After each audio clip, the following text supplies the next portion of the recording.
Question 24 reads, the polynomial p to the power 4 plus 4p cubed plus 3p squared minus 4p minus 4 can be written as p squared minus 1 into p plus 2 the whole squared. What are all of the roots of the polynomial? Well, what is the question asking for? And this is a very common misunderstanding, but roots is the same thing as x-intercepts. And that's the same thing as solutions as well. So you can use these three words interchangeably: roots, x-intercepts, solutions when it comes to quadratics. Okay, and that's just something to keep in mind if you didn't know already. Well, this question's quite straightforward. When we try to find the solutions, we equate the quadratic, which is like this: p squared minus 1 into p plus 2 squared, to 0. We equate it to 0, and that's how we find the roots, right? And so when it's like this, when it's factored, we have to equate, we further equate each individual part in the parentheses to 0.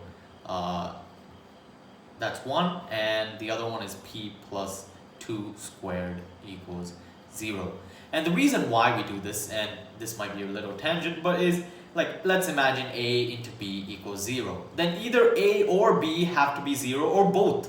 Okay, so a has to be 0 or b has to be 0, or they can both be 0. And so that's the reason why we do this. Just so that you can maybe understand why we do this, right? Okay, and so now we can solve for p. Well, here I can just try p squared. I'm going to bring the 1 to the right hand side, so it becomes p squared equals 1. And so p equals, to get rid of the square, I have to root both sides, right?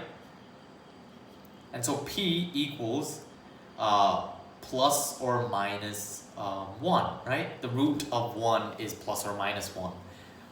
So p equals plus or minus 1. And here, well, I can p plus 2 squared equals 0. To get rid of that square, I root both sides. And so p plus 2, root of 0 is still 0. And so p equals minus 2. And so we have three solutions actually for this polynomial. One is minus 2, the other one is minus 1, and the other one is plus 1. Okay, it's very important. A common way to get this question wrong is by selecting answer choice A, because you didn't think of the negative number, a negative 1 that results from the root of 1, right? And so our answer is C.